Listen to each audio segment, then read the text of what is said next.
Je prends la parole ce matin pour consacrer officiellement le lancement de FJPH, Fédération des jeunes progressistes haïtiens, qui est un nouveau-né dans les sphères des organisations de jeunesse en Haïti.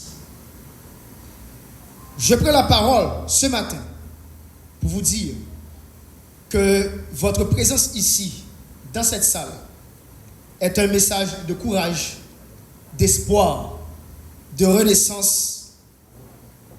Non, ça n'a pas perdu le sens chez nous d'être jeune.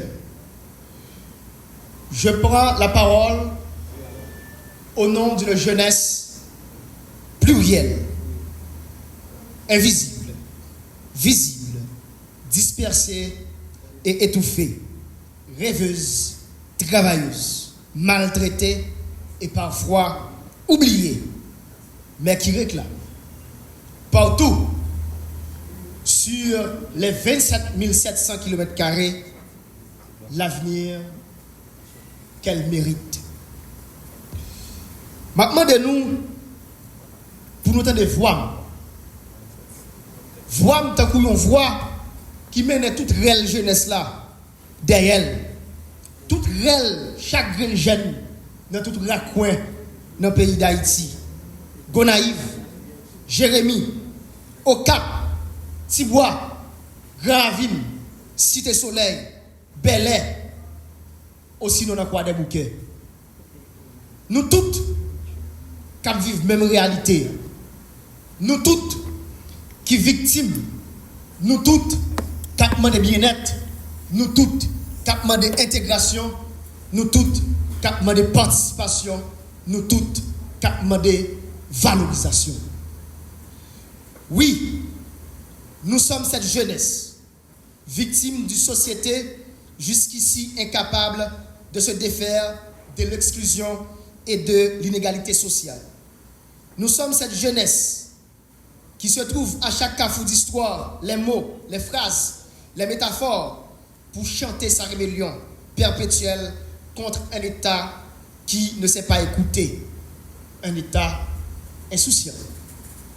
Nous sommes cette jeunesse qui a fait 1791 avec Dessalines alors qui avait que 33 ans, Pétion 21 ans, Christophe 24 ans et enfin Jean-Pierre Boyer 15 ans.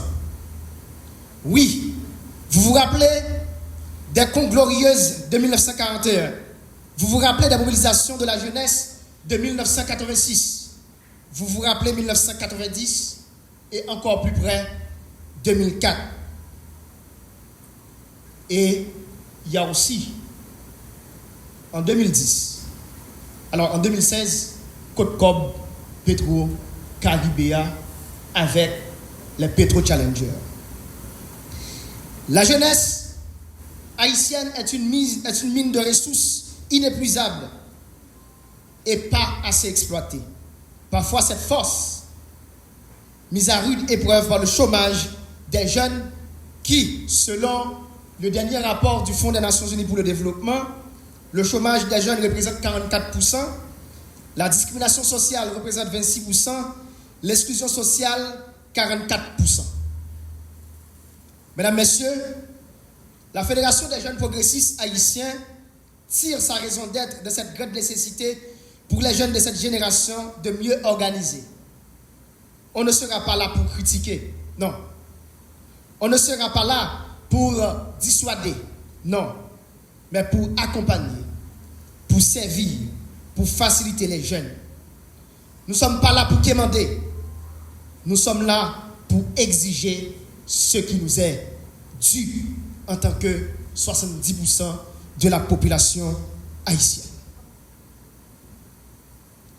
Nous voulons une politique nationale de jeunesse qui marchera de pair avec une retraite planifiée pour pouvoir faciliter l'intégration et l'émergence des nouveaux jeunes de l'administration publique et ou privée. Chers jeunes d'Haïti, Cette conjoncture caractérise par une transition sur le plan politique très importante pour notre avenir. Nous ne voulons plus rester les bras croisés. La jeunesse peut et doit jouer un rôle actif. Par exemple, dans l'organe de contrôle de l'action du gouvernement, organe inscrit dans l'accord du 3 avril qui a mis en place cette transition. Nous tendons la main à toutes les organisations de jeunes. Nous, la Fédération des jeunes, afin de mener conjointement les plaidoyers en faveur de la jeunesse. Notre volonté de nous outiller afin de participer au progrès de notre mère Haïti en passant par la participation active à la résolution de cette crise multidimensionnelle. Une jeunesse, un pays, hier, aujourd'hui et demain.